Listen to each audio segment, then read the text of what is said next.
Thank you. Thank you very much. I just had a great conversation with the leading faith leaders of our country. It went extremely well. We learned a lot. I learned a lot, and we're working on some things that are very interesting and very positive. I thank them all for being on the call. And yesterday, we unveiled detailed guidelines for America's governors to initiate a phased, safe, and gradual reopening of America. That's what's happening. The guidelines provide governors with the fact-driven and science-based metrics they will need to make the decisions that are right for their own particular state. To view the guidelines, you can go to the website at whitehouse.gov/openingamerica. So that's whitehouse.gov/openingamerica. Treasury has sent out economic relief payments to more than 80 million Americans who have their direct deposit information on file with the IRS, and an incredible success it has been. If you have not received your check, please visit irs.gov, get my payment. How about that one? irs.gov, get my payment. That way the IRS can get you your payment in days, and they've done a fantastic job, I have to say, and you won't have to wait for a check in the mail. I have some very good news. We sent out 80 million deposits, and less than 1% had even little problems. A couple had minor glitches, but it's substantially less than 1%. So out of 80 million deposits, less than 1%, and that gets corrected immediately. So just please do as I say. You'll get that very quickly, very easily. Today I'm also announcing that Secretary Perdue, who happens to be right next to me, handsome man, and the Department of Agriculture will be implementing a $19 billion relief program for our great farmers and ranchers as they cope with the fallout of the global pandemic. Very honored to be doing this. Our farmers, ranchers, we have, these are great people, great Americans. Never complain. They never complain. They just do what they have to do. The program will include direct payments to farmers as well as mass purchases of dairy, meat, and agricultural produce to get that food to the people in need. The USDA will receive another $14 billion in July that will have funding to continue helping, and this will help our farmers and our ranchers, and it's money well deserved. So not only were they targeted at one point by China, and that was over a period of time, and you saw that happening, and they never complained, but that worked out very well. $12 billion they got, and $16 billion they got, and now it's $19 billion. And I'm just going to ask Secretary Perdue to explain exactly how we're going to handle it. Thank you.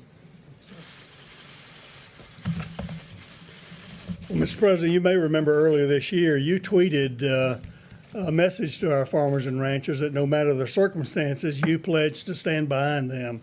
And while none of us could ever have anticipated this type of pandemic that we're currently in, I think today's announcement is proof that you have our farmers' backs and that you will continue to do what it takes to support them, and they are very grateful.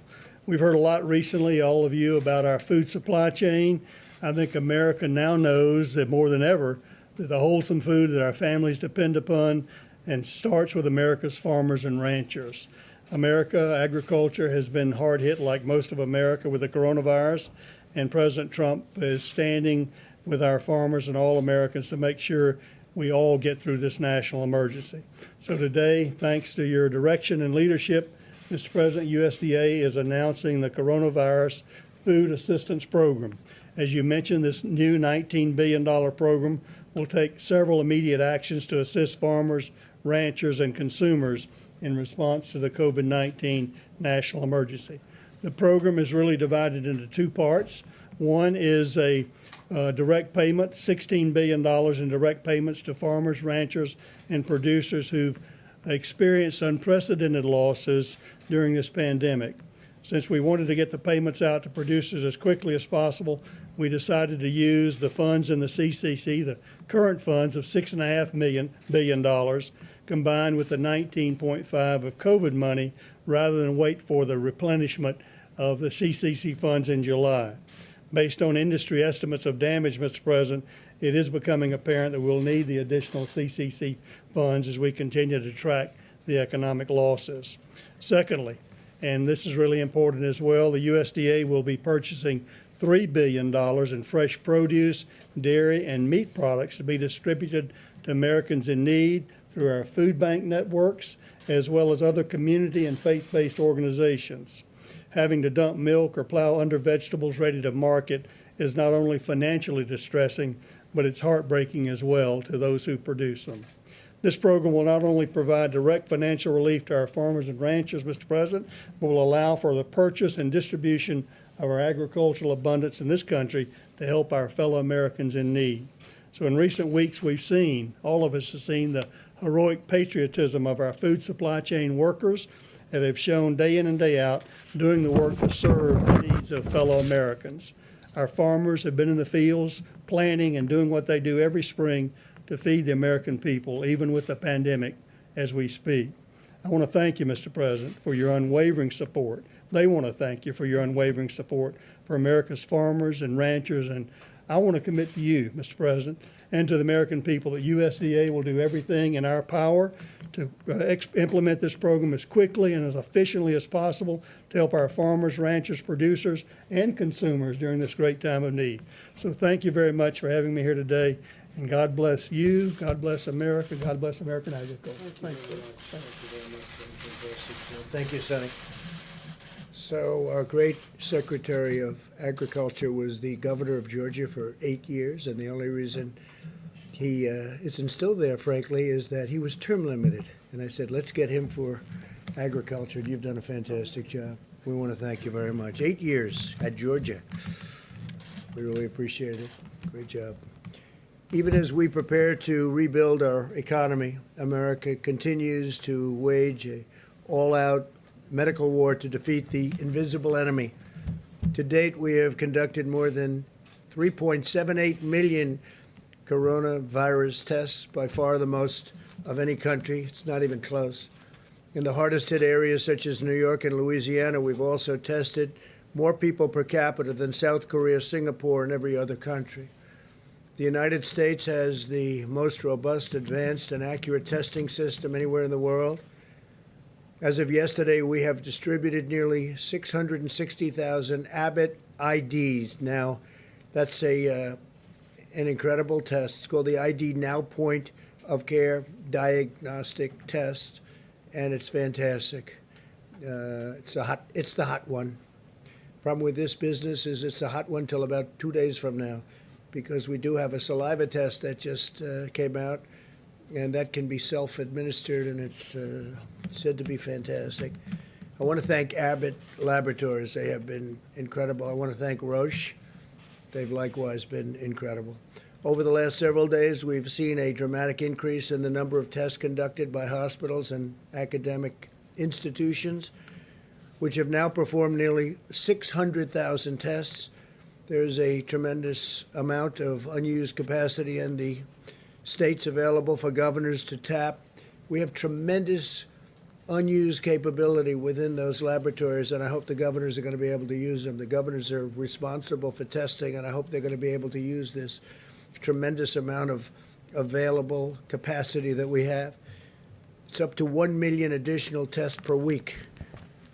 When you think of that, in the next few weeks, we'll be sending out 5.5 million testing swabs to the state. Swabs can be done easily by the governors themselves. Mostly it's cotton. It's not a big deal. You can get cotton easily, but if they can't get it, we will take care of it. Yesterday, the FDA announced a new collaboration with United Health Group, the Gates Foundation, Quantigen, and U.S. Cotton to greatly expand the supply of essential swabs, including a new polyester Q-tip type swab for the coronavirus testing. All of these actions will help our testing capability continue to grow dramatically. So we're helping people even with swabs. We get ventilators. We're now the king of ventilators. We have hundreds of thousands under construction. We don't need them ourselves. The governors are in great shape. If we do, we have a great stockpile that we'll immediately send to the state in need.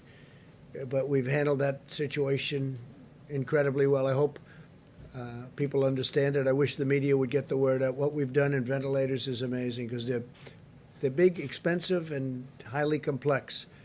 We're speaking to other countries. I spoke to President of Mexico today, a great gentleman, and I told him that we are going to be helping him out with ventilators, helping Mexico out, and we'll be helping some other countries too. We have a lot of very high-level, high-quality ventilators, and they're here, and they're also being manufactured as we speak.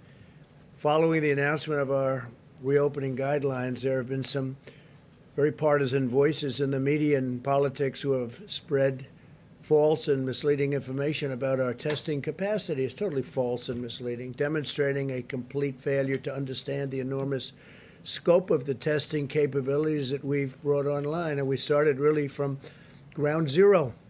We started from really being very, very outdated and obsolete as a country from the past.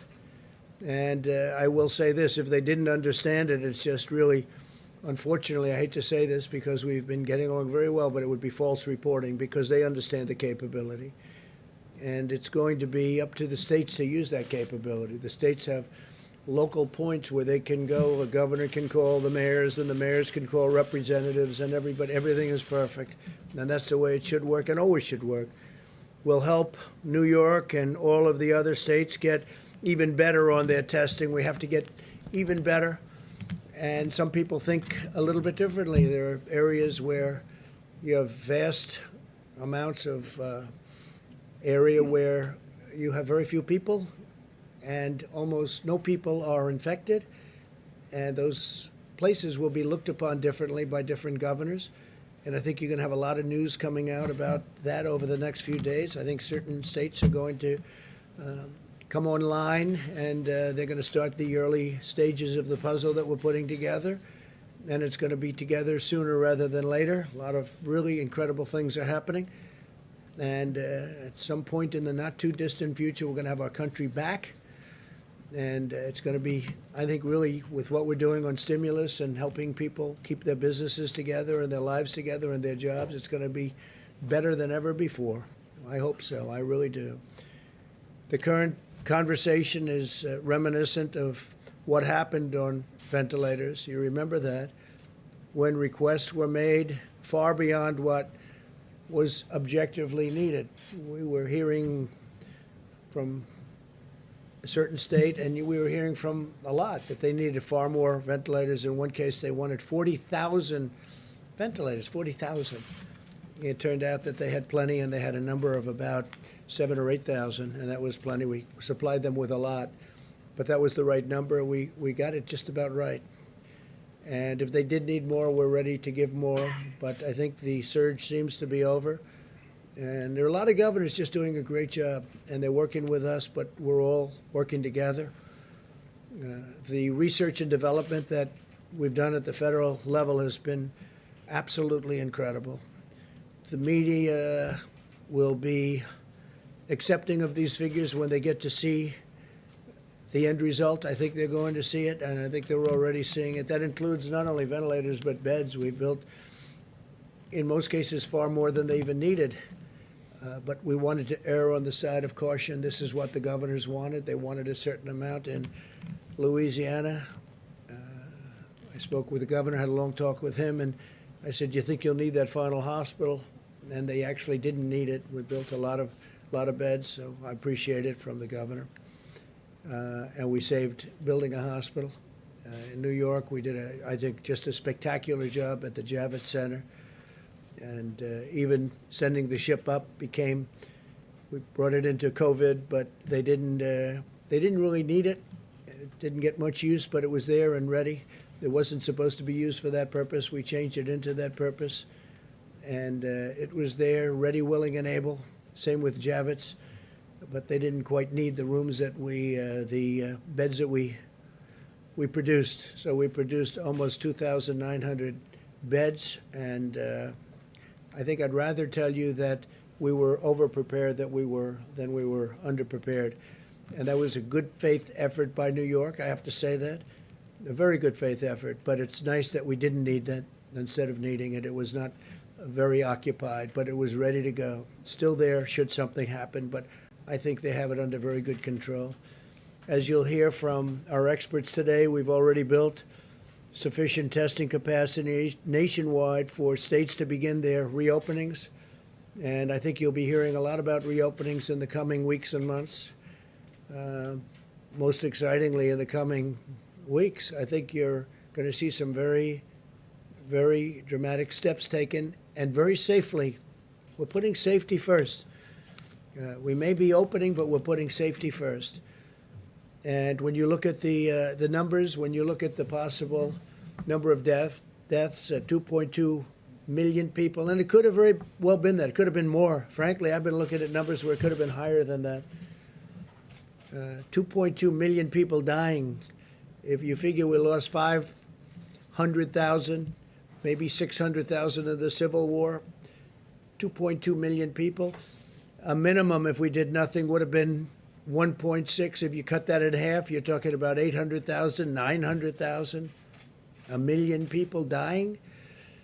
But we did a lot of work, and the people of this country were incredible, I have to say. And I think we're heading to the other category, and that would be if we did work and if it was successful. They had between 100,000 and 220,000 to 240,000 on the upside.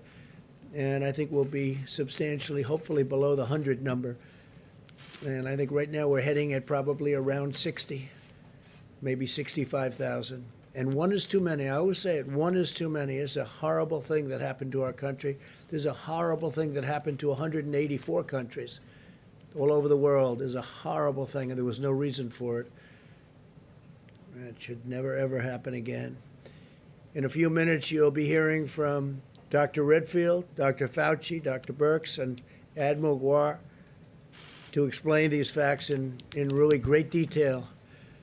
Earlier this week, the FDA authorized 2 new antibody tests, which is very exciting, that will determine if someone has been previously infected with the virus, bringing the total to 4 authorized antibody tests already. This will help us assess the number of cases that have been asymptomatic or mildly symptomatic, and support our efforts to get Americans back to work by showing us who might have developed the wonderful, beautiful immunity. Ultimate victory in this war will be made possible by America's scientific brilliance. There is nothing like us. There is nobody like us, not even close. I wish I could tell you stories what other countries, even powerful countries, say to me, the leaders. And they say it quietly and they say it off the record, but they have great respect for what we can do. And our country is at a point. A few weeks ago, think of it, 4 or 5 weeks ago, we were at a level that nobody had ever attained. The best job numbers we've ever had, the best economy we've ever had. Every company virtually was doing better business than ever before. The stock market was at all-time highs. And then one day they said, you got to close it up. And we did the right thing. We saved maybe millions of lives by doing it the way we did it. But we're paying a price, but that price is very unimportant compared to the number of lives we're talking about. The NIH and others are conducting clinical trials of 35 different therapies and treatments. Therapies being so exciting to me, because that's really like, if something happens, you're going to get better reasonably quickly, and without such a horrible deal as some people have to go through. To that end, today, NIH announced that it is launching a public-private partnership with more than a dozen biopharmaceutical companies. They're HHS, FDA, CDC, and the European Medicines Agency. They're all working together. We're working together with a lot of other countries. The partnership will marshal and coordinate the vast resources, knowledge, assets, and authorities of more than a dozen organizations and agencies to accelerate development of the most promising therapies and vaccines. The vaccines are coming along really, really well. Johnson & Johnson is very well advanced. One thing is they have to, we're having great success, but we have to test them, and it takes a long period of time. It takes probably over a year, unfortunately, but therapies likewise are coming along very, very well. Therapies are immediate when we get that. That'll be a big day. We're also equipping our medical warriors on the front lines. In total, we have the Project Air Bridge, and the Air Bridge has been incredible. The National Strategic Stockpile and every other channel the federal government has deployed. If you think about this, 44.5 million N95 masks, nearly 524 million gloves, 63.5 million surgical masks, and more than 10 million gowns. And we have 500 million masks coming in very soon between manufacturing and orders. 500 million masks.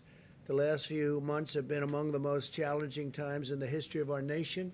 This invisible enemy is tough, and it's smart, and it's vicious. But every day we're getting closer to the future that we all have been waiting for. I talk about the light at the end of the tunnel. We are getting very, very close to seeing that light shine very brightly at the end of that tunnel. And it's happening, and I want to thank everybody in the room. I want to thank, I actually want to thank some of the media. We've had some fair coverage, some really fair coverage, and I appreciate it. What I'm going to do is I'm going to introduce our great Vice President, Mike Pence, and he's going to take over for a little while. I'm going to leave, and I'm coming right back, and we'll take some questions. They're going to go over our tremendous testing capabilities. And again, I'll be right back. Thank you. Thank you very much.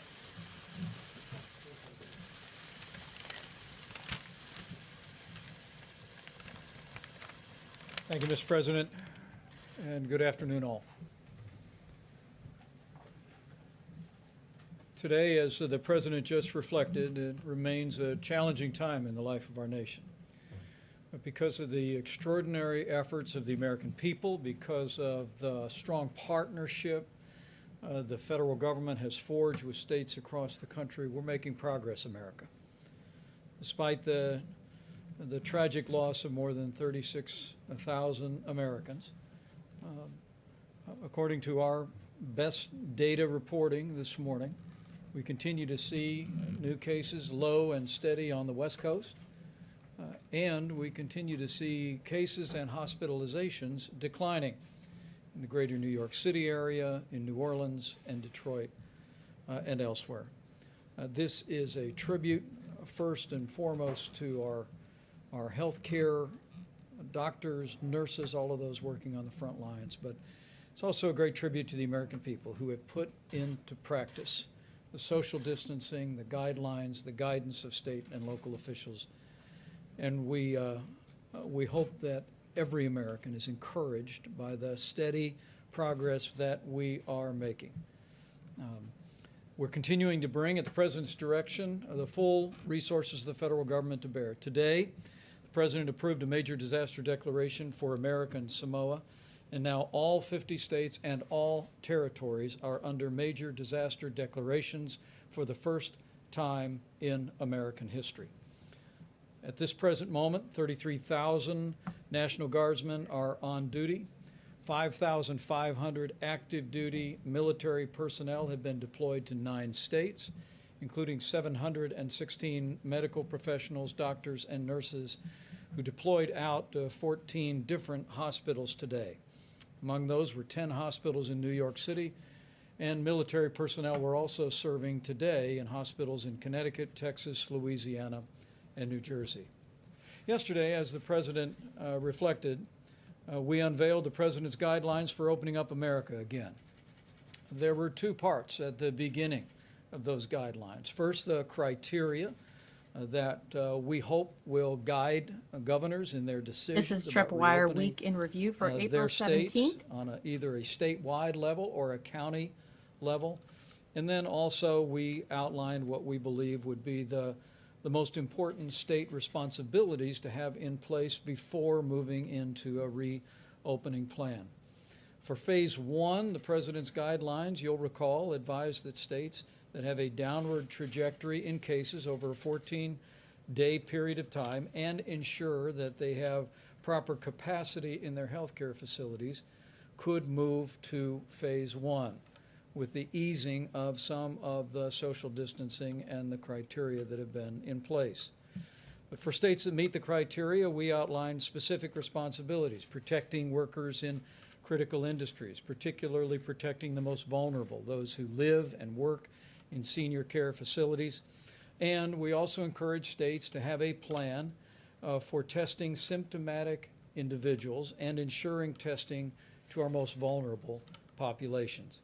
As the president has made clear, governors will decide the time and manner that their states reopen, and we will look to support them in that effort. But as we assured the American people yesterday, at the president's direction, our administration will continue to work with governors across the country to ensure that they have the equipment and the supplies and the testing resources to reopen safely and responsibly.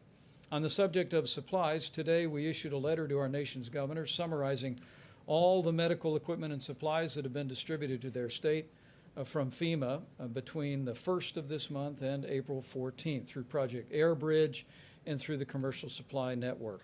We'll be speaking with our nation's governors on Monday and detailing that information at that time. As of April 16th, as the president reflected briefly, FEMA has coordinated the delivery of millions of pieces of medical equipment, including 44 million N95 respirators, 63 million surgical masks, more than 10,000 ventilators, and of course deployed more than 8,600 federal medical station beds. On the subject of testing resources, we're going to take some time to speak about our administration's approach in partnership with states to continue to expand testing across the country at this briefing. But from the very outset of this epidemic, President Trump made efforts to essentially reinvent testing in America. The traditional testing in this country that takes place at CDC or at state labs was designed for basically the kind of diagnostic testing that is routinely required. But the president early on in this effort brought together the leading commercial labs in America. We forged a public and private partnership. And 6 weeks ago, we had performed some 25,000 tests, and at this day, we have performed 3.7 million tests. We believe that labs and hospitals are now performing more than 120,000 tests a day, and we've actually stood up a team from Walter Reed under the direction of Dr. Deborah Birx that is working around the clock to identify additional testing capacity across the country. We believe that states could actually more than double the amount of daily testing that is happening today by simply activating all of the labs. And Dr. Birx will detail some of those resources today, and we'll be going over those very specifically with governors on Monday. We've also been promoting the development of new and innovative tests. We all know about the 15-minute Abbott test, but the FDA is currently working on an antibody test that literally could add 20 million new tests to our supply even before the end of April. I want to assure the American people that we're going to continue to work with your governors and with your state health officials to scale testing in the days ahead. But as you'll hear from all of our experts tonight, our best scientists and health experts assess that states today have enough tests to implement the criteria of phase one if they choose to do so. Let me say that again. Given the guidance in the president's new guidelines for opening up America again, states that meet the criteria for going into phase one and then are preparing the testing that is contemplated by going to phase one, our best scientists and health experts assess that today we have a sufficient amount of testing to meet the requirements of a phase one reopening if state governors should choose to do that. And you'll hear more detail on that in just a moment. At the President's direction, we're going to be presenting an outline of our approach to testing in partnership with states during this briefing. Our approach will continue to be locally executed, state-managed, and federally supported. Dr. Fauci will give us a brief introduction to the overall approach to testing that is contemplated to deal with the coronavirus. Dr. Redfield of the CDC will describe our plan to mobilize CDC officials in all 50 states to specifically monitor coronavirus incidents that occur in every state in the union. Of course, Dr. Deborah Birx will describe not only our tests, but also the current capability and the capability that we could expand to very readily. And Admiral Giroir of the U.S. Public Health Service will summarize our approach. But I want to assure the American people that at the President's direction, we are going to continue to work every single day to make sure that our states and communities have the testing they need to reopen at the time and manner of their choosing. And we're going to work every day to make sure our states have the resources and the supplies to reopen their states and reopen America in a safe and responsible way. With that, Dr. Fauci.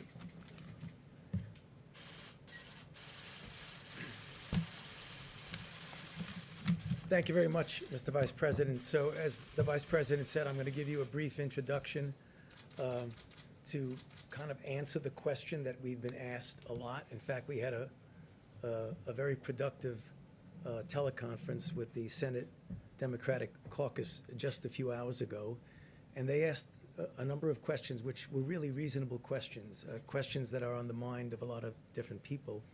And one of them was the question that was just posed a moment ago, is are there enough tests to allow us to be able to go through this first phase in a way that is protective of the health and the safety of the American people? So I just want to spend a couple of minutes clarifying a few things and maybe providing some information on a broad 40,000 foot, which you'll hear some of the more granular details from my colleagues who will be following me. I think they asked me to give the 40,000 foot one because I'm not a testing person. I didn't run a testing lab, but I'm part of a team that is looking at this, of how we can best make sure this happens in the right way. So first of all, let me say something that we said before, and I apologize if I'm repeating things that you already know, but I think in some respects it's important to do that so that people have clarity in what we're talking about. There are two general types of tests, even though within each general type there are different subgroups. One of them is to actually test for the infection. Is a person infected?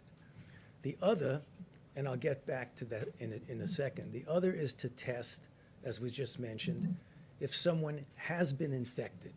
Usually someone has been infected who has recovered, and as I'll get to in a moment, that you could assume, although we need to do some more work on that, that that person is actually protected against subsequent exposure and infection with an identical organism. So what are some of the pluses and minuses of each? Because the pluses and minuses are really going to impact how we best use the test and how the test actually should be used. So let's take the test for whether or not you're infected. The test of whether or not you're infected is a test that right now is called a nucleic acid test. It's not an easy test to do. There are some that are more rapid. There are some that have a high throughput. There are different groups within that. The good news about that is that it's a sensitive and specific test, so that if you're infected, you know you're infected, so that, as I'll get to in a moment, if you need to do something with that, get that person, put them in care, take care of them, get them out of circulation, that's important. The part about that that I think is often misunderstood is that if you get a test today, like I did today, it's negative.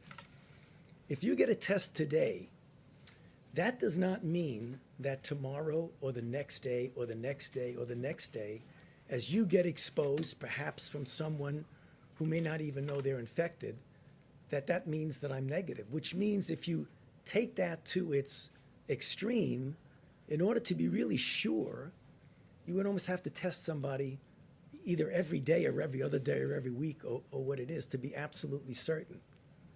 That's an issue. Now, the problem that I talk about when I try and compare this to other situations with what testing means to you. I'm, as I think most people know, have been involved in HIV/AIDS for 38 years, 39 years, from the very first week of HIV. So that's what I do.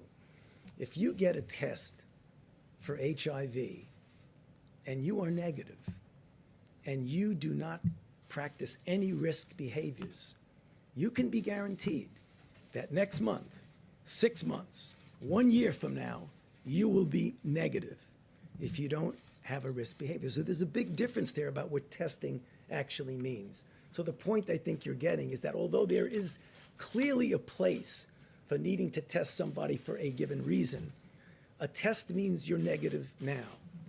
Now, the other test is an antibody test, a test that tells you, in fact, that you've been infected. That's really good. You're going to hear a bit about that from my colleagues in a moment, because that will give you a broader view of two things. One, what the penetrance of the infection had been. And number two, you can make an assumption, though we still need to prove that. I mean, we are assuming that if you're infected and you have antibody, you're protected. And I think that's a reasonable assumption based on our experience with other viruses. But what we want to make sure that we know, and these are some of the challenges, what is the titer that is protective? How long is the protection? Is it 1 month? Is it 3 months? Is it 6 months? It's a year. So we need to be humble and modest that we don't know everything about it, but it really is an important test. The other thing is the difference between testing and monitoring out there, what's out there. The difference between what we really need it for phase one is to be able to identify, isolate, contact trace, a very important part of when you're pulling back gradually and slowly on the mitigation, and you have people who might be infected. You want to know they're infected. You want to put them in care. That is something that we absolutely need to do. But there are other ways. I want to make sure people understand that not to underestimate the importance of testing. Testing is a part, an important part, of a multifaceted way that we are going to control and ultimately end this outbreak. So please don't anyone interpret it that I'm downplaying testing. But the emphasis that we've been hearing is essentially testing is everything, and it isn't. It's the kinds of things that we've been doing, the mitigation strategies that are an important part of that. Now, just a couple of things before I hand it over to my colleagues. No doubt that early on we had a problem. I have publicly said that we had a problem early on. There was a problem that had to be corrected, and it was corrected. It was a problem that was a technical problem from within that was corrected, and it was an issue of embracing the way we have now and should have the private sector, who clearly has the capability of making and providing tests at the level that we will need them for any of the things that I've just spoken about. So, having said that, right now, I totally understand, and I'm not alone, my colleagues understand, that although we say there are X number of tests out there, and you're going to hear from Admiral Giroir about that, the fact is there have been and still are situations that are correctable and will be corrected, and some of which have been corrected. I know I get on the phone a lot with my colleagues because, believe it or not, some long time ago, I was where they are in the hospitals, in the emergency room, looking at very sick individuals that you need to take care of. And I know what it means when someone tells you, hey, you have what you need, and you look around and you say, well, maybe you think I have what I need, but I don't really have what I need. So we have to figure out, how do we close that gap? And there are a lot of things that I think we've learned and that we are correcting and going to correct. Namely, you have a situation where tests are needed and appropriate, and either people have found there's no tests, or there's no reagents, or there's no swabs, or a person needed a test and were told that there was a restriction, they couldn't get a test. These are all the things that I'm telling you, you already know because you've heard them. So right now, or there's a delay of 5 to 7 days. And what does that mean if you want to get somebody out of circulation?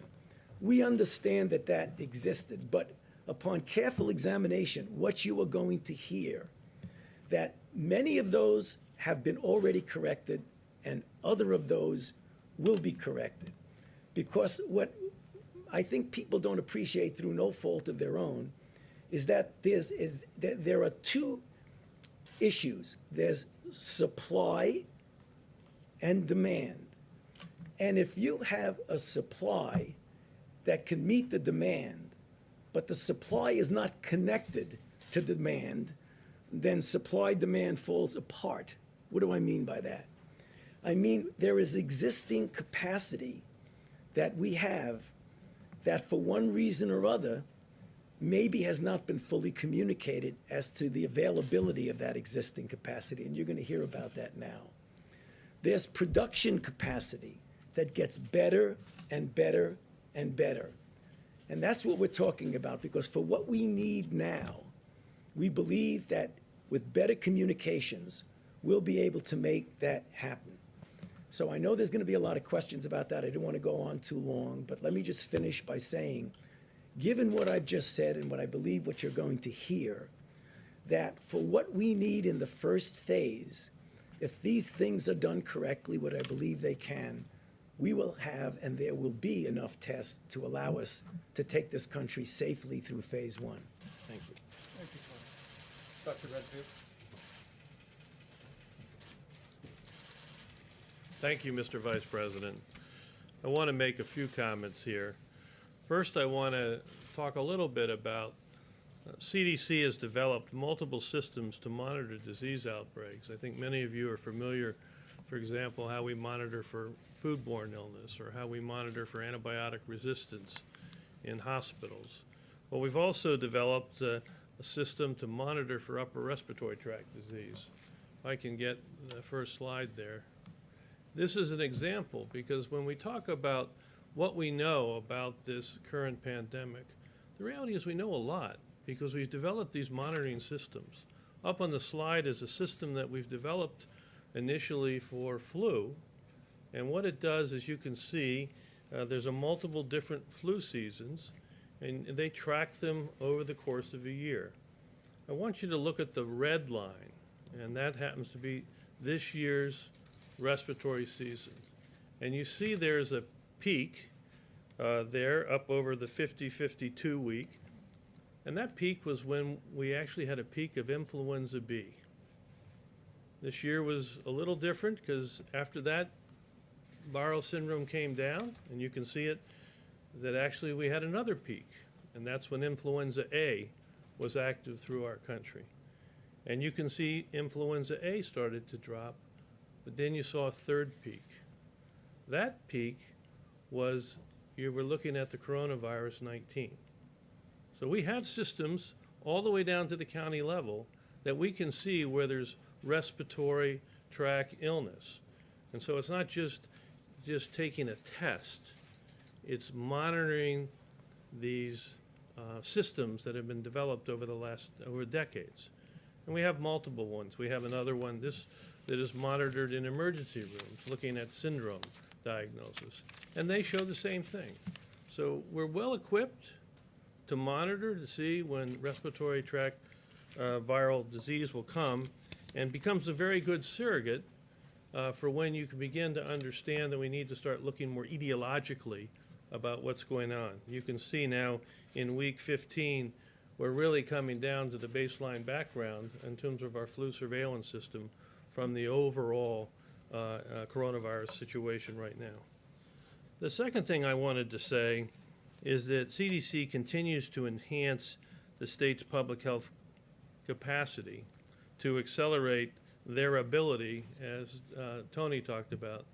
It's critical as we open America again, to diagnose individuals that present with influenza-like illness or coronavirus-like illness, to diagnose them, be able to isolate them and to be able to contact trace around them, and then diagnose the contacts and those that are coronavirus positive to go back and do their contacts. This is the traditional public health approach, which was started in this outbreak in January and February and was quite successful when, as I mentioned before, through February 27th, this country only had 14 cases. We did that isolation and that contact tracing, and it was very successful. But then when the virus more exploded, got beyond the public health capacity. But right now, CDC is enhancing that public health capacity. And if I can get the second slide, I want to show you that this is just showing, as we sit here today, that CDC has embedded in these health departments in all of these states across this country more than 500 individuals. We also have an additional almost 100 individuals that are working on more than 20 coronavirus outbreaks that are going through all these states.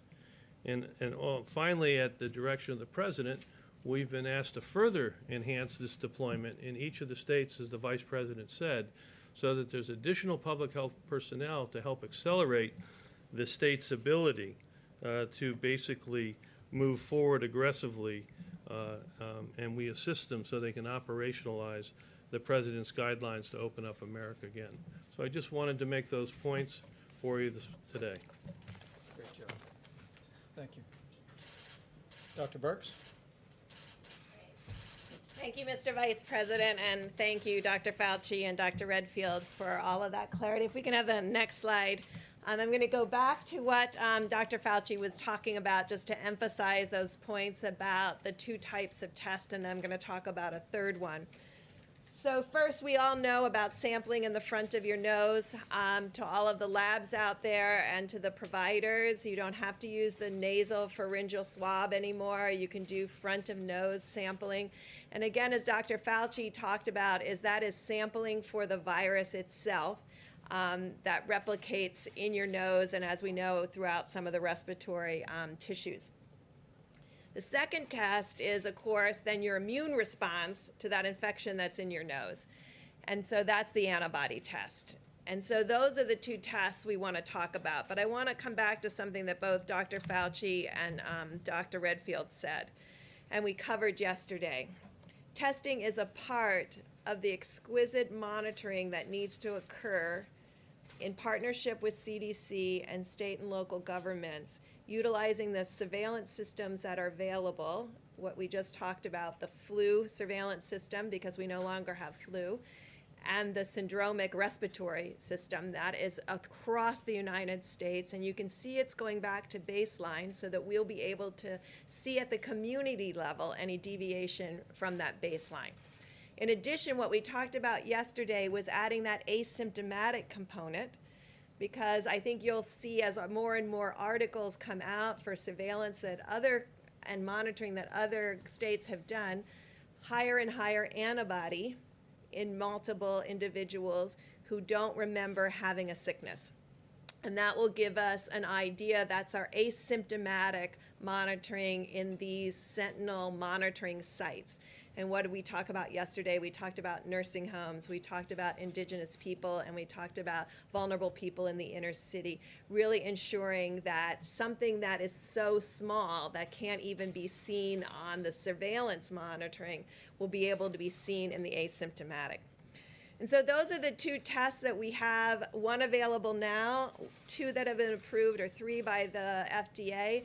I want to just leave you with my last concept on the antibody tests. Antibody tests have different specificity and sensitivities.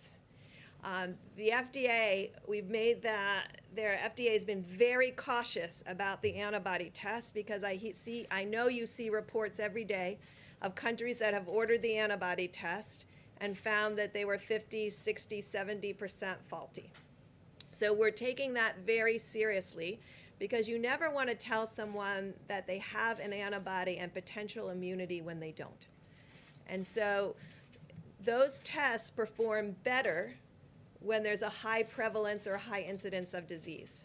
So we want to work with mayors around the United States as those antibody tests become available to really see what it is in first responders and healthcare workers in the highest prevalence states, so that we can know about the quality and the real life, real field experience of those assays. Because things can look very good in the lab, and then when you take them into the field, sometimes they're not as good. I've learned this lesson repeatedly in working around the globe. The next slide. So this is what we have asked commercial and diagnostic companies to be working on. Because when you talk about multi-millions worth of tests, the way we do this in the United States today for strep, for influenza, and for malaria is we test for the antigen. Now, we don't know right now if you shed antigen in the front of your nose. And so that is the question that scientists and companies are working on right now, because that becomes a simpler test. Now, the flu test, I think many of you will look it up tonight. You will see that outside of the flu season, because of the specificity of the test, it doesn't work so well. So these are tests we're working on today that would be like a screening test, because if you're positive on it, it's a good test. But it may miss that you actually have the flu. So then you would move into what we call the nucleic acid test. So we're trying to build an algorithm of tests that bring the full talent of the science of the United States into the reality of the clinic. And so bench to clinic. And so this is what we're working on for the future. Next slide. So as I promised both the senators and the governors, this is the United States' current platform capacity, designated as high and low throughput. And what do I mean by that? We've talked about the high throughput platforms of Roche and Abbott and others. And then we've talked about the Gene Expert and other machines that may be moderate to lower throughput. I want you to see how it's distributed through the United States. So these are the current testing platforms available today throughout the United States for COVID-19. And as you heard from Dr. Fauci, everything has to be working from the swab to the transport media to the laboratory to really get those tests run and the results back to the client. The next slide. So then we've looked at all of the testing capacity from those platforms, and this gives you an idea of what that capacity is. The darkest red that you can see, like in Texas and New York, those are states that have lots of different platforms, as you saw on the prior slide, and the ability, if you just add up the platforms and the potential for test, of over 1 million tests per month. And so this is what we're working with each of those states on unlocking that full potential. And how are we doing that? Well, we're calling on the American Society of Microbiologists. They work closely with 300 lab directors around the country. We talked with them this morning. And the Walter Reed team, who developed the entire HIV testing program for the military 35 years ago, I've called them back into service, and they're calling lab by lab to find out what are the technical difficulties to bring up all the platforms that exist in your lab. Is it swabs? Is it transport media? Is it extraction? And I just really want to thank them. They've already worked through over 70 plus of those laboratories to really understand, and the American Society of Microbiologists and the academic societies of the laboratories are working together to ensure that all of this potential can be unlocked. Next slide, please. We talked a little bit yesterday about New Orleans, and the president talked about how many tests New Orleans has done during its outbreak, which you can see now is waning.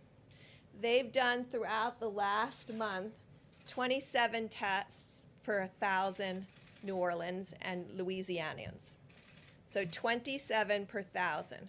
So that is a good mark, and that's what Italy has done, about 20 per 1,000.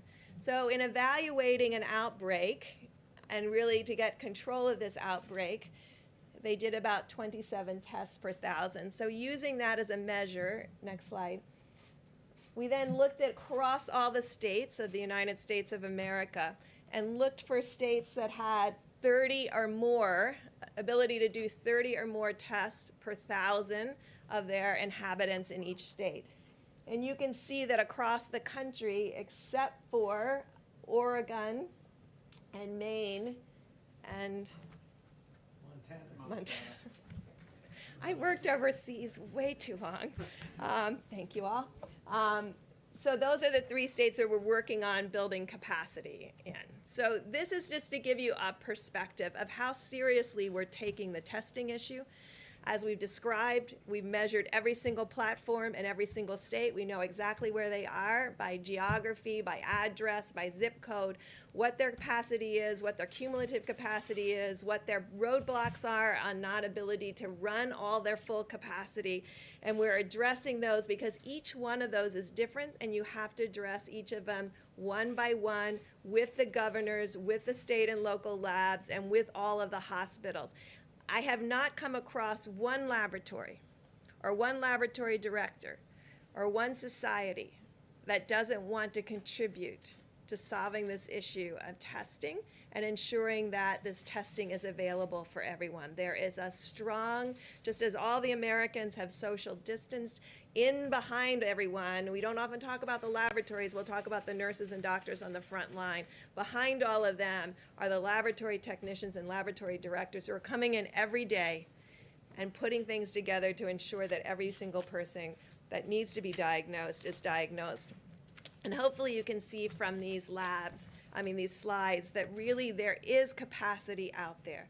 It is our job working with the states and having the state in the leadership role and the laboratory directors in the leadership role to provide support to ensure that all the potential for testing in the United States is brought to bear. I just want to end with, these are nucleic acid tests. There will never be the ability on a nucleic acid test to do 300 million tests a day or to test everybody before they go to work or to school. But there might be with the antigen test. And so that's why there's a role for nucleic acid tests, there's a role for antibody tests, and there's a role for the future development of these other key tests to bring the full ability to the United States. And so when we finish this, we'll be talking to all Americans, because there's other tests that other Americans should have. And I think this has really brought to light the importance of diagnosis. And we'll talk to you further about hepatitis C and TB and other things that we can do to ensure every American is healthy, because I think this has really raised the awareness among all Americans about how you do tests for different kinds and different parts of your disease state, and what is long-lasting immunity and what may be long-lasting immunity, and what is a nucleic acid test and what an antigen test is. And with that, Admiral Gerard. Great. And let me amplify one point as the Admiral steps forward to conclude remarks about our approach and the efforts we put underway. Governors across the country have been working very closely with us to roll out the level of testing that we have today. And all the information we presented to you is going to be reviewed in the days ahead with all of our governors. Our objective is to connect every one of America's governors and state health officials to all of the labs that are currently able to do a coronavirus. But as Dr. Birx, Dr. Fauci both described, we believe today that we have the capacity in the United States to do a sufficient amount of testing for states to move into phase 1 at the time and manner that they deem to be appropriate. With that, I'll allow Admiral Gerard to complete our briefing on testing, and we expect the President to return. Thank you, Mr. Vice President, and thank you to all my really great colleagues. Can I have my next slide? So I wanted to start by where we are today, and just to visit where we've come in such a short period of time. As everyone on the stage has said before, our testing right now is well over 3.78 million tests that have been completed. And if you are impressed by bar graphs, that's over 1.2 million tests reported just in the last week. Ambassador Birx talked to me a little earlier, and she said, we only do about 2 million molecular tests a year for HIV, something that's been developed for 35 years.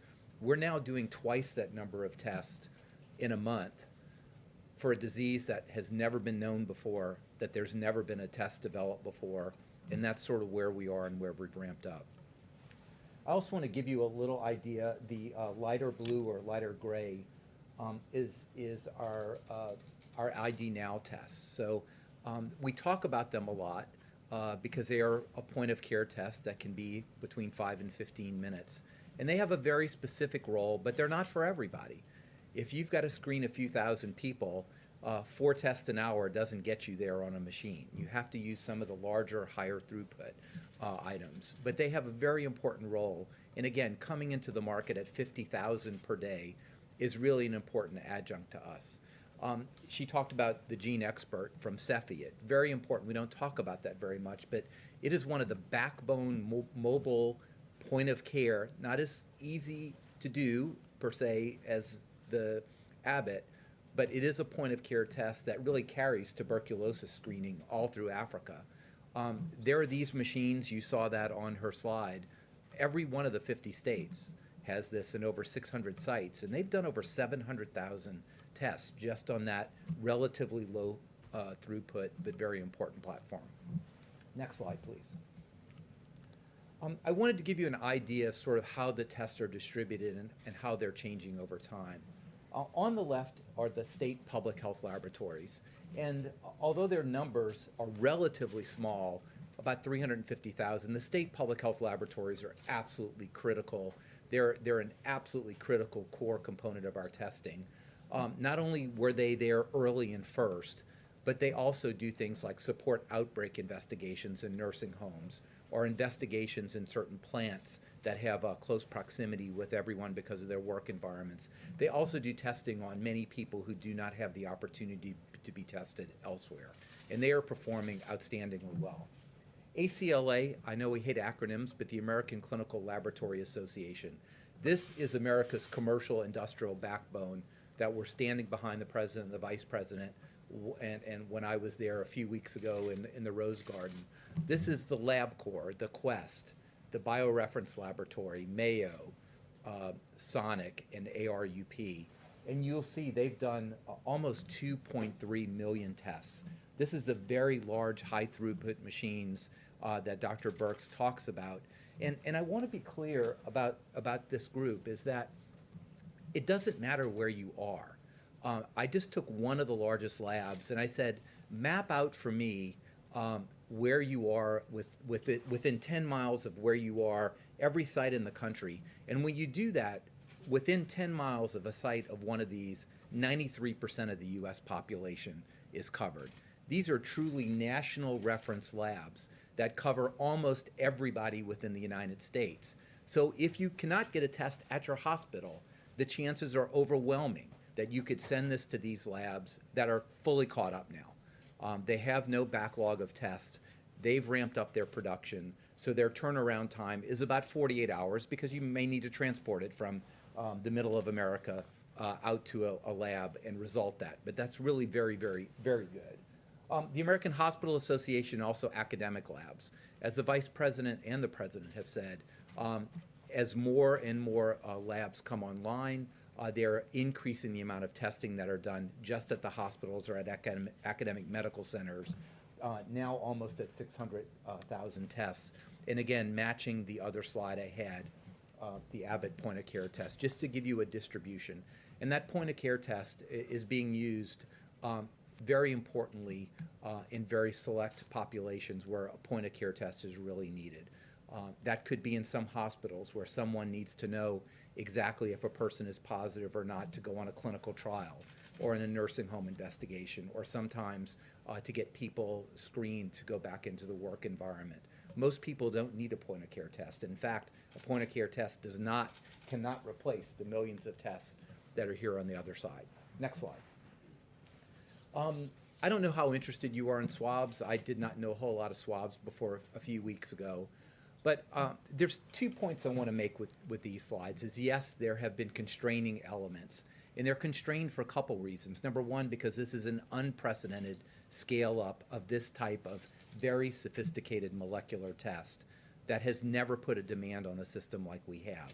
When we started out a few weeks ago, there's very specific one type of swab, only get it one place in the US, one place in Italy. And we were stuck with that for a while because it's not just the quantity, it's the quality. What I don't want to do is put a lot of things in the system to make people believe that this is a good test when it hasn't been validated by the FDA to say that a positive is a positive and a negative is a negative. But over the past weeks, both the scientific community, the Gates Foundation, academic medical centers, the FDA, have really opened up our ability to not stick that all the way back in your nasopharynx, but do the anterior nose, and to greatly broaden the amount of swab types that are available. So we are really at a point right now that by the end of April, we'll put another 5 million swabs in addition to everything that's out there now. And by the end of May, over 12 million new swabs in the system, more than enough to obtain the capacity that we need. Next slide. For these molecular tests, you take a swab and you stick it in a test tube. And that test tube has to have a specific kind of liquid in it. And when we started, it was viral transport media, a very special kind of media. The CDC has a make-your-own recipe. If you're interested in cooking, you could probably do that. But it has a lot of ingredients that go in there, but still very limiting. We've worked with many, many different laboratories. We've worked with the FDA. So now PBS, phosphate buffered saline, a kind of just laboratory-grade salt water can be used for this. This greatly opens the ability to expand the test to support all the capability that Dr. Birx talks about. And again, by the end of April, we will have put well over 5 million new tubes of either viral transport media or saline into the system. I am going to get to a conclusion here, but this was going to be more of a technical briefing. Next slide. So let's talk about the fact that the science tells us that we have and will continue to have enough tests to safely go into phase 1. So let me be very granular about this. We've already heard that it is beyond the possibility to test everyone in this country every day. It's not possible. But it's also a bad strategy, because testing a person now just means they're negative now. Dr. Fauci could be positive tomorrow because it's brewing in his system right now and we don't know it, or that he contacts that. That's not the way we go about things. The way we go about things, as Dr. Redfield said, just think of the weather radar. Okay, if the weather radar is clear, you're not going to have a thunderstorm or tornado. When something pops up, that's when you've got to go to where the action is or know that your warning system is up. So sort of think of that in the background, and I'll go specifically about that. So that's monitoring. Let me talk about how much testing we need just for overall testing. I'm just going to give you a number. I'm not saying that this is the number that's there, but let's just take a number that we are going to enter phase 1 when there are 200,000 new cases per month in the United States. Don't get hung up on that. It's going to be much less than that, but let's just say 200,000 cases. So how many tests do we need? Well, we need to test those 200,000 people to make the diagnosis, right? Everybody nod your head about that. We have to do that. Now, what's a safe number over that? You know, if everybody I test has the disease, I'm not testing enough, right? But if I test 100 people to have one person with the disease, that's probably over-testing. So we kind of assume that a safe number that really gives us a good idea is if about 1 out of 10 people are positive, then we know we're oversampling the population enough that we're getting all the positives. So if there's 200,000 cases, I need about 2 million tests, okay? Now to go to Dr. Redfield's point, each one of those that are positive have contacts that need to be traced. And on average, the CDC tells me that for every positive, there are about 5 contacts that really need to be traced. So let's assume that those 200,000 people have 5 contacts. So now we have an extra million tests. So 2 million tests out there to detect the 200,000 cases, an extra million out there to trace those contacts. So we're up to about 3 million cases. If you want to put a fudge factor, say that's 4 million tests, okay? Those are generally done at the main hospital labs, the commercial labs, state and regional labs. All this can be done, as well as some of the labs talked about by Dr. Birx. Next slide. The second group of testing fits exactly perfectly with the influenza-like surveillance system that Dr. Redfield talked about. This is the monitoring. This is sort of the radar, the weather radar that it would be out there, that we're not testing people who are symptomatic. We want to do testing on people who are asymptomatic, because you can have asymptomatic carriage. You know, you could have this virus and shed it and not have symptoms or only mild symptoms. So what is the strategy here? The strategy here, this is an unprecedented strategy, okay? This is really unprecedented. But we're going to do between 300,000 and 500,000 tests per week in the most vulnerable populations that we know that the virus could circulate. And what are they? Number one, nursing home and long-term care facilities. We know that from the history of this virus that can circulate and be devastating, and it could circulate even in a way that you don't have symptoms. So we're going to survey in a very controlled way, driven by the CDC, supervised by the CDC, surveys over, we may not get to everyone, but surveying in the areas to cover in a selective way the 15,000 or so nursing homes. Secondly, we want to work in vulnerable members in cities. And this is the way we think about that is community health centers. I'm a huge fan of community health centers that are led by HRSA. There are about 30,000 community health center sites. They take care of 30 million people, children, adults, elderly. They care for about 1/3 of Americans below the poverty level. They are arrayed to take care of our most vulnerable populations. So we want to survey asymptomatic people in those community health centers.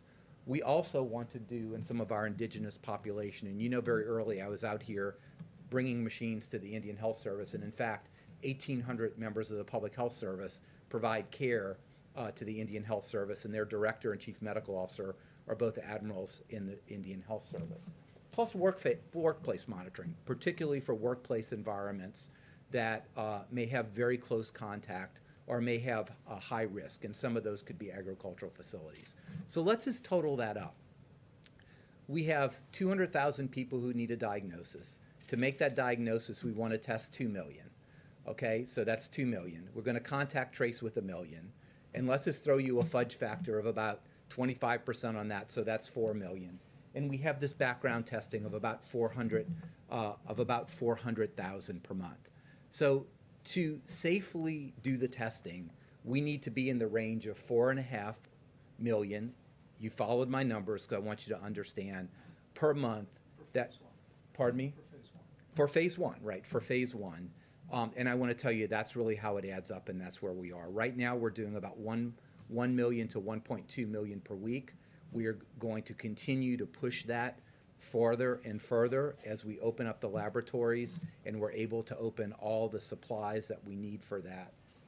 And I think that's where I would like to end. Thank you. Thank you. I'll ask the team to step back up for questions, and we do anticipate, as his schedule permitted, that the president will be returning momentarily. Please. You talked about phase one. Will there be enough testing for phase two? Do you have to ramp up capacity for that, or how do you deal with that? That's a very good question. All right. Yeah, that's a great question. And what we will be doing is monitoring how much we have to use in phase one to really help inform phase two. Because the really unknown in this, to be completely transparent, is asymptomatic and asymptomatic spread. And so if we find that there's a lot of asymptomatic individuals that we find in this active monitoring in what we are very much concerned about, the most vulnerable, then we will have to have increased testing to cover all of those sites. And as we've made clear to the governors and other health officials, we're going to continue to scale the testing. As the president's made clear, we want governors and states to manage the testing operations in their states. We've given criteria, we've given guidance for how we think that would best operate. But we're looking for the states, we're looking for the governors to manage it. But in the midst of that, all these great experts working with all these great facilities are going to continue to use that great American ingenuity to scale and increase the availability of testing for states to be able to implement as they move closer and closer to that day the president speaks of often, where we reopen America and put all of America back to work. Mr. President? You did well? They all did well, I think. I'll bet they did. Please, go ahead. Mr. President, thank you. Earlier today, Jay Inslee said that your tweets encouraging Who said this? liberation. Jay Inslee said your tweets encouraging liberation in Michigan, Minnesota, Virginia were fomenting rebellion. Wondering how that squares with the sober and methodical guidance that you issued yesterday. Well, I think we do have a sobering guidance, but I think some things are too tough. And if you look at some of the states you just mentioned, it's too tough, not only relative to this, but what they've done in Virginia with respect to the Second Amendment is just a horrible thing. They did a horrible thing, the governor. And he's a governor under a cloud to start off with. So when you see what he said about the Second Amendment, when you see what other states have done, no, I think I feel very comfortable. Go ahead. Thank you, Mr. President. Just to be clear, when you talk about these states, Michigan, Minnesota, Virginia, do you think that they should lift their stay-at-home orders, or can you talk sort No, of but I think elements of what they've done are too much. I mean, it's just too much. You know the elements because I've already said, but certainly a Second Amendment and Second Amendment having to do with the state of Virginia, what they've done in Virginia is just incredible. Okay, please.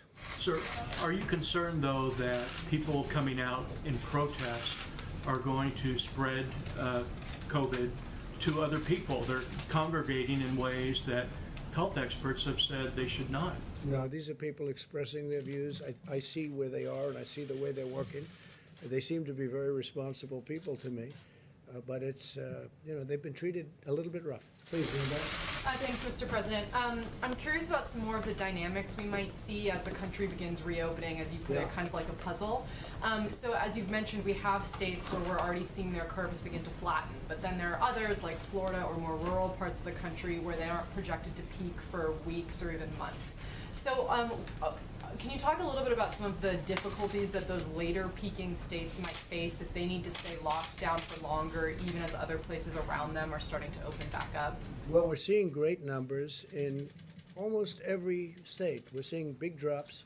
We're really seeing, in terms of beds, the numbers we have to look at are the beds being occupied, people going, which is essentially people going in. That means that you have fewer people that are sick, fewer people that feel they have to go to a hospital, and those numbers are dropping really precipitously. So I think that we're just seeing a lot of good signs. Now, a place like New York, New Jersey, and certain parts of Louisiana. Louisiana has been incredible lately when you look at that drop. That drop has really been great. Michigan's had a hard time, but it's starting to do well.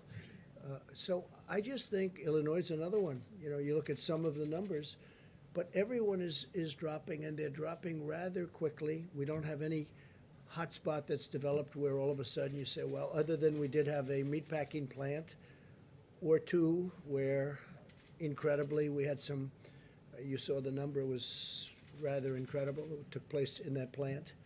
People could ask about that. I wonder who owned that company. It was a weird situation, but generally speaking, it's been very good. The numbers have been really improving greatly. Please, in the back.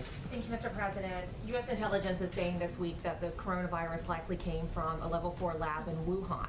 There's also another report that the NIH, under the Obama administration in 2015, gave that lab $3.7 million in a grant. Why would the U.S. give a grant like that to China? The Obama administration gave them a grant of $3.7 million. I've been hearing about that. And we've instructed that if any grants are going to that area, we're looking at it literally about an hour ago and also early in the morning. We will end that grant very quickly, but it was granted quite a while ago. They were granted a substantial amount of money. We're going to look at it and take a look, but I understand it was a number of years ago, right? So you are when did you hear? When did you hear was the grant was made? 2015. 2015. Who was president then? I wonder. Okay. Yes, ma'am. And Mr. President, we know negotiations are underway for the next round of funding for small businesses. Yeah. If tens of billions of dollars went in a matter of days the first time, will this next relief package be enough? Well, I think it will certainly, it's going to get us to a point that's going to be rather beautiful. We think that that will be the point, and it could be they'd want more, but maybe at a certain point we're going to stop. It's been a tremendous success. It's been executed flawlessly. SBA's done a very good job, but the banks have done a great job, whether it was Bank of America or Wells Fargo. The community banks have been incredible. I think we had over 4,000 community banks. A lot of people didn't know you had that many banks, but 4,000 community banks, they gave the money out. It's so organized, and it's been such a great program. And so essentially we're waiting for $250 billion. The Democrats are refusing to do it. This is money that essentially is going to the workers. It's going to keep these companies whole, restaurants and a lot of great companies. And it's a small amount of money relative to what it represents, because it represents small businesses, it represents them staying in business. And you know, when you look at it, people don't know, small businesses represent approximately 50% of the power of our business enterprises. Not all the big monster businesses that you read about every day. It's all of these small businesses when added. It's something that should be approved by the Democrats. The Republicans want it badly, and the people want it very badly. If I could just follow up on that. Nearly 10% of the loans that were given out were for $5 million, but some small business owners say they can't even get a loan for $100,000. Is that acceptable? Well, they would get that, but they have to approve it. Nobody knew it was going to be this successful. Don't forget, when you say the money's gone, it's been a tremendous success as a program. People they really want it. And some people won't be able to get there, keep their business open unless they get that money. It's been a tremendous success. It's been executed flawlessly. It's been, I mean, with few exceptions, it's really been good. And I think the Democrats are going to do it. Look, Nancy Pelosi, she's away on vacation or something, and she should come back. She should come back and get this done. I don't know why she's not coming back. The fact is, she's not doing her job, and there's nothing unusual about that for her. And Leader McCarthy said they're now considering also adding more funding for hospitals included in So they this. are thinking about hospitals, and hospitals, well, hospitals are a good thing. Hospitals have been decimated by this. You know, they've given up their business, which is good because they did the right thing in order to take care of the COVID-19. And no, hospitals, I'm with that all the way. If they want to add hospitals, we could also add it into phase 4. If we do a phase 4, phase 4 would be hopefully infrastructure. A lot of people are talking about the best thing we could do for this country would be the payroll tax cut that I've been suggesting. A lot of Democrats like it, believe it or not, the payroll tax cut. And Art Laffer, who's tremendous, he's a tremendous, in fact, he recently got the Presidential Medal of Freedom, economist. He was with Ronald Reagan, and he looks like he's 25 years old, but I think he might be a little bit older than that. He looks so great. But Art Laffer said the single best thing you can do is the payroll tax cut. And I would just about agree with that, and I'd like to see that. I'm not sure that we're going to get that, but I think that's something that could be done. It's simple. It's really good for both the company that employs these people and for the people that are employed. So we're going to see whether that happens or not. The payroll, I put it out there, the payroll tax cut would be a tremendous incentive for this country. Steve? China now says its coronavirus death toll in Wuhan is 50% higher, Yep. up to about 4,000. Does that sound like a credible number to you? Well, you know, when I listen to the press every night saying we have the most, we don't have the most in the world deaths. The most in the world has to be China. It's a massive country. It's gone through a tremendous problem with this, a tremendous problem, and they must have the most. So today I saw they announced that essentially they're doubling up on the numbers, and that's only in Wuhan. They're not talking about outside of Wuhan. So it is what it is, Steve. It is what it is. What a sad state of affairs. Investigation into whether the virus escaped from this lab in Wuhan, how active is that, and when Well, do you expect we're to hear? looking at it. A lot of people are looking at it. It seems to make sense. They talk about a certain kind of bat, but that bat wasn't in that area. If you can believe this, that's what they're down to now is bats. But that bat is not in that area. That bat wasn't sold at that wet zone. It wasn't sold there. That bat is 40 miles away. So a lot of strange things are happening, but there is a lot of investigation going on, and we're going to find out. All I can say is wherever it came from China, in whatever form. 184 countries now are suffering because of it. And it's too bad, isn't it? And it could have been solved very easily. When it was just starting, it could have been solved really very easily. Yeah, please, Vivek. Thank you, sir. So about the 80 million payments that have gone out, that you mentioned, you said that less than 1% have had snafus, but that could be 800,000 snafus. So we've also seen reports. Well, I'm just saying it's less than 1%, and the snafus are very minor. You're not talking about No, massive numbers of dead people who've received. No, they were 80 million payments went out over a period of a few days. And they caught certain mistakes that they made, but this is a tiny amount of mistakes. I can tell you mistakes that were made in government where wrong countries were signed, okay? 80 million, this has been a tremendous success. And any mistake that was made, they've been caught. And it's less than 1%. That's a very good percentage, I can tell you, for government. I mean, how about the Obama website, the Obamacare website, where they spent $5 billion on building a website that you could have built for peanuts? Okay. If money went out to deceased people, is the government going to get that back? Yeah, anything that was sent out, it's like sometimes you send a check to somebody wrong. Sometimes people are listed, they die, and they get a check. That can happen. You're talking about, I guess the number is about 80 million people. Yeah, sure, we'll get that back. Everything we're going to get back. But it's a tiny amount. They've done a fantastic job. This was done in a matter of a few days. Yeah. Your campaign said today that they are planning on resuming rallies before the election. Is there a timeline that you're looking at? Would it be restricted to certain states? Have you thought about how that would work? Well, I hope we can do rallies. It's great for the country. It's great spirit. It's great for a lot of things. To me, it's a tremendous way of getting the word out. If you look at our success rate, we've had tremendous success. We win where we have rallies, including endorsements of candidates. Our success rate is, I think, unparalleled. There's nothing like it. So I certainly hope we can have rallies. We'll find out.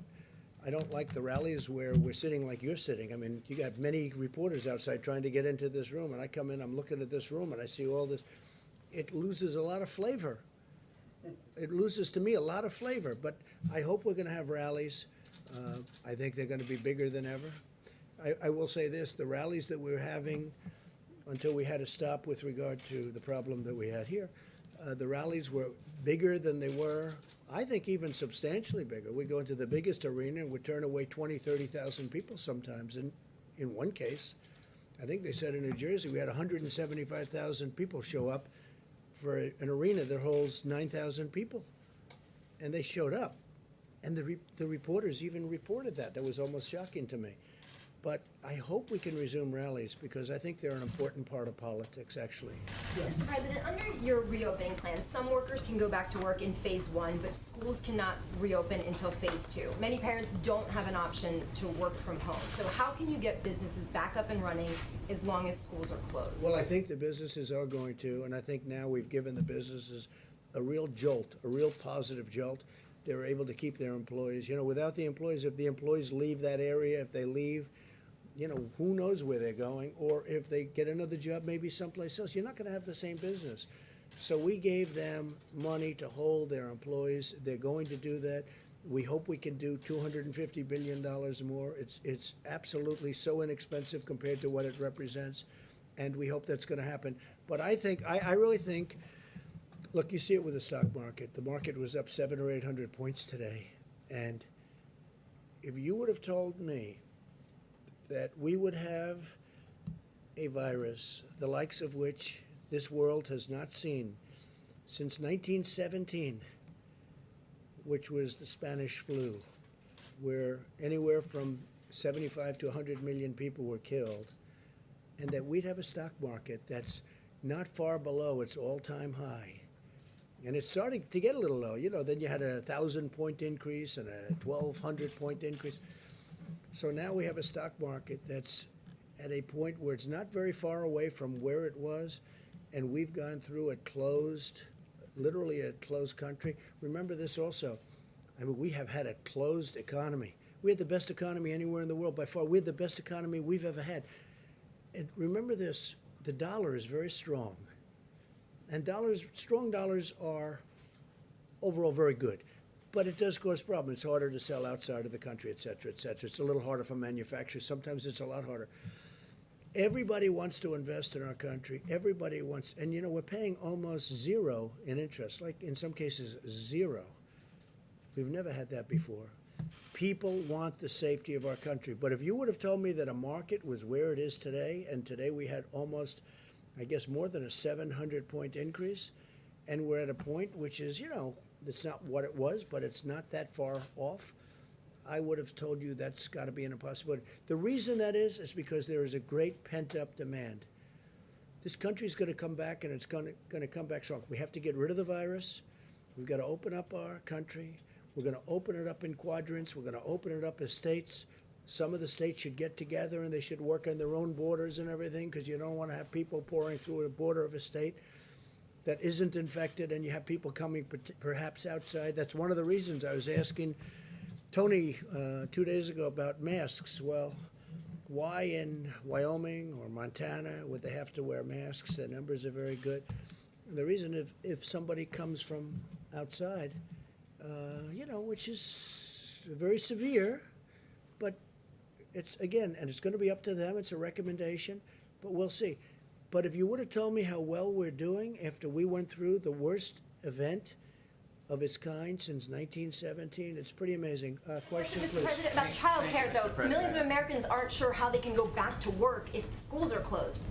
How can they have their kids taken care of? Is your government considering something in addition to helping employees stay employed to help them take care of their kids? It's a good question. I think the schools are going to be open soon. I think a lot of governors are already talking about schools being opened.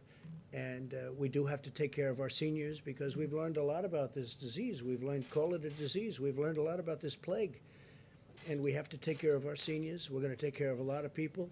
But I think the schools are going to be open sooner rather than later. And I understand, and I've spoken, some governors are already thinking about getting the schools open. I have a young boy who goes to school. I'd like to see him go to school. As good as home is, it's very nice, but we'd like to see him go to school, please. Thank you, Mr. President. I agree with that point. I would like to know about some of these areas that you would like to open up, some of these quadrants. You singled out Virginia, Michigan. They don't have a decline in cases yet. Yet you tweeted out today that you'd like to liberate them. Well, they're going to have soon, but they're very, very, what they've done is very powerful in terms of, I think, you know, you could get the same result out of doing a little bit less. What they've done to some people is very unfair. In Virginia, I'm going above and beyond what we're talking about with this horrible plague. They want to take their guns away, okay? They want to take their guns away. That's the Second Amendment. That's Virginia. You have a governor who really, I guess he should be under siege. He seems not to be. If he were a Republican, he'd be under siege. But he seems to have escaped something that was pretty bad, including what he said about birth, including what he said about many different things. But he wants to take, if you take a look at what's going on in Virginia, they want to take away Second Amendment rights, and that's what they want to do. So when you talk about liberate, or if you talk about liberation, you could certainly look at Virginia as one. Go ahead, anybody else? Mr. President. Which states are ready to reopen in your mind, and how soon? Well, I don't want to go. I want to leave the governors make that decision. We're watching very closely. If we see something happening bad that we think is wrong, we're going to come down very strong on that. Very, very strong. The federal government has a lot to say. We have a lot to say beyond what anyone understands. And we think, and I've gotten to know many of the governors, many Democrats too. It's Republicans, and I knew the Republicans. I knew some of the Democrats, but I got to know a lot of them. I think it's going to be in the hands of a lot of good people. I think a lot of good people are looking at this, and they want to do what's right, Steve. The Vice President is traveling soon, I think tomorrow to Colorado. When are you going to be in a position to travel again? Well, they'd rather not have me travel. I think I've been in the White House, I don't know, for months. I don't know what it is, but it's for months. Other than I did leave to say goodbye to our beautiful ship, right? The Comfort, as it left Virginia, where it got out of dry dock. It got out of maintenance very early. It was supposed to be there for 4 weeks. It was there for a few days. Literally, we got it up to New York. I mean, they didn't need it like Well, I wouldn't say we hoped. I'm glad they didn't need it. They didn't need it. That was a good thing. They didn't need the convention center, 2,500 beds, or depending on your definition, 2,900. We ultimately converted it to COVID. The Army Corps of Engineers and FEMA, the job they did was incredible. But that's a sign that they're making progress in New York. If you look at that, you know, we built it. It was ready. It's there now. It's ready. We converted it to COVID. It wasn't supposed to be for that, at the request of, frankly, our side. Then ultimately we converted it, but there is much less demand. That's such a good thing. I mean, I'm not complaining about that. I think it's a great, that means New York's making progress. Is it important to you that Vice President is going tomorrow? He's going to Colorado? I think he's going to the Air Force to make the commencement, right? Yes, sir. Oh, I think it's great. I think it's great. If he's going to make the commencement, I hear they're going to have a very spread out crowd. Yes, sir. They're going to be, I will say, they are going to be socially very good. They're going to be very far apart. That'll be very interesting. I think I'm going to watch that one. No, they're going to be, they're going to have a good spread, a good distance apart. I spoke to Mike about it. No, I think making the commencement speech, I'm doing it at West Point, which I look forward to. I did it last year at Air Force. I did it at Annapolis. I did it at the Coast Guard Academy. And I'm doing it at West Point. And I assume they've got it. And I understand they'll have distancing. They'll have some big distances, so it'll be very different than it ever looked. Do I like the look? No, I don't. And eventually, next year, they'll have a commencement which will be like it's been, like when people like this, our great admiral has done such a great job, when he graduated from where he graduated, me too, we're nice and tight. And that's going to happen again. I don't want people to think that this is going to be like this forever, but for a period of time, we're going to have to keep it that way. That includes baseball games and football games and other things. But eventually, as this virus goes away, it's going to be better and better. Director, it's going to be better and better, and we're going to get our lives back to the way they were. You know, one thing that bothers me, a couple of restaurateurs called, and they said, I mean, sir, I barely made a living with 150 seats. Now, if I do what they want me to do, I'll be down to 25 seats. And I can't. I said, yeah, but you're not going to be there forever. And he didn't really know that. He thought that they were going to take 150 seats, move it down to 25 to 50 seats, depending on the way he laid it out. He said, don't worry about it. Eventually, you're going to be back to the scene that you used to have, which was, look, I could tell you about, and I'm not going to do it because I didn't want to bring it up, but I could tell you about events that took place. And I said things like, you'll never do that again, or you'll never do this again, or I don't even want to mention the events. I don't want to mention what you're supposed to be doing. Because, and you know, one of them was so horrible. I said, a certain industry will be out of business, never happen again. 2 weeks later, it was like nothing ever happened. Hopefully, we get rid of this. We have tremendous talent up here and all over, including governors, including local governments, state governments. I look forward to the time, to me, when we can really normalize. But normalizing is being back to where we were. Yeah, please, go ahead. Mr. President, some of your allies are calling for China to be stripped as host of the 2022 Olympics. Wondering what you make of that. Is that something that you would consider, or? So I just made a deal with China where they're going to put in $250 billion of product. They're going to be buying 50 from 40 to 50 billion in farm. I want to see what's happening with China. I want to see how they're doing on it. Are they fulfilling the deal, the transaction? We have a lot of discussions going on with China. Let me just put it this way. I'm not happy, okay? I'm not happy. And I spoke to them, and this could have been shut down a long time ago. They knew it, and we couldn't get in, and in all fairness, World Health couldn't get in, and that's why I wish they took a different stance. They took a very pathetic stance and a very weak stance, but they say they couldn't get in. But ultimately, they got in much sooner than anybody, but they didn't report what was happening. They didn't report what was happening inside of China. No, I'm not happy with China. Yeah, please. Mr. President, I wanted to ask Dr. Fauci, could you address these suggestions or concerns that this virus was somehow man-made, possibly came out of a laboratory? in China. Want to go? You studied this virus. What are the prospects of that? There was a study recently that we can make available to you where a group of highly qualified evolutionary virologists looked at the sequences there and the sequences in bats as they evolve. And the mutations that it took to get to the point where it is now is totally consistent with a jump of a species from an animal to a human. So, I mean, the paper will be available.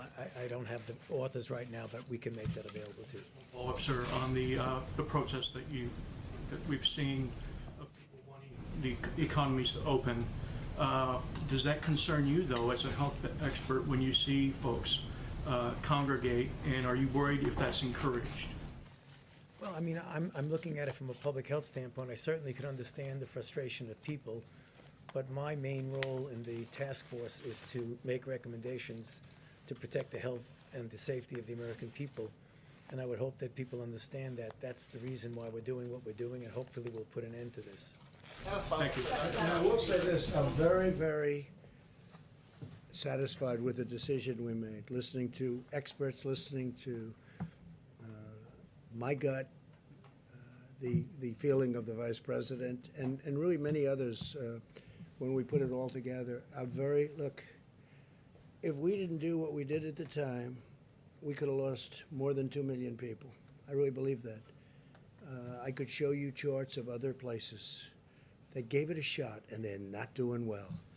And I would show it to you right now. I don't want to embarrass anybody, but they gave that a shot. It's an automatic. I mean, everybody would say, let's do that, until they sit down and start thinking.